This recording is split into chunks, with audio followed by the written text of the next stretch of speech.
Hi everybody, this is Guru Francis, Big Boy Screamer, and today is another episode of Bayani Talk.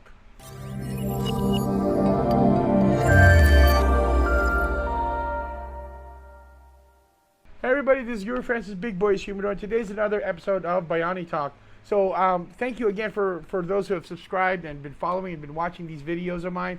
I truly am very grateful. So don't forget to click that, smash that like button so that, it really does make a difference when it comes to creating more content for you guys, especially within the weapon self-defense industry. So today we're going to be talking about something that it might be a tiny bit controversial, but I just want to hear you out where my thoughts come to this. So today we're going to be talking about how I do not own Filipino martial arts.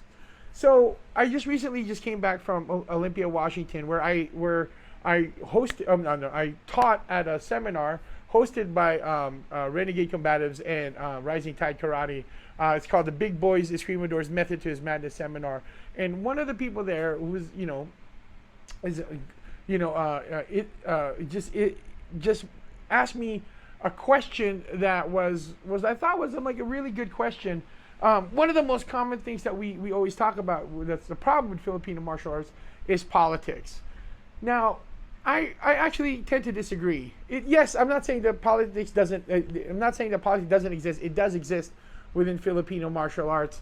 But what's more important is that it's not really politics per se, but the sense of ownership. Okay, so like this is mine, and this is, and I don't, it's like it's right here. It's given to me. It belongs to me, right?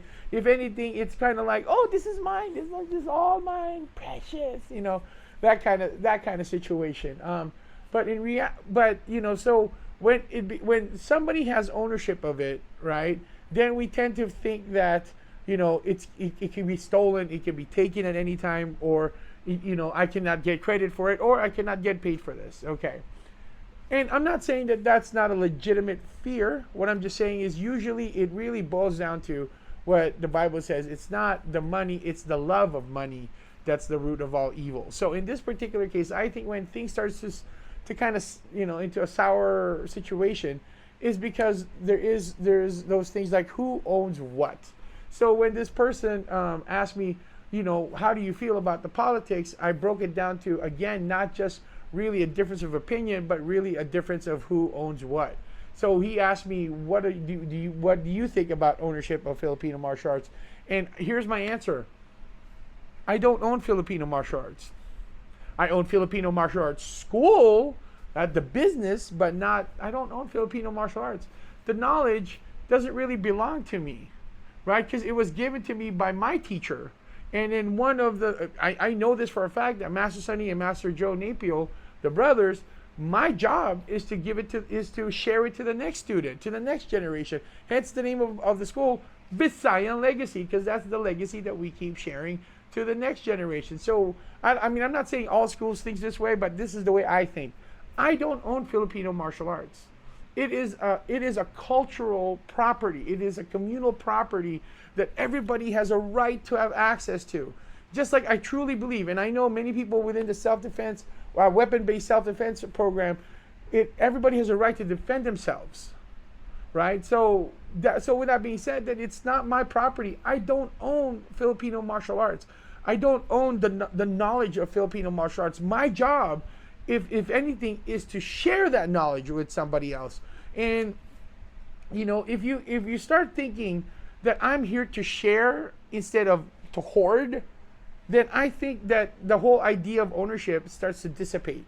And then when it starts to dissipate, I think a lot of those, like the politics, I'm not saying it's going to disappear, but I think it's going to start dwindling down, because if nobody owns it, nobody has a claim for it, and nobody's going to fight for it because it belongs to everybody.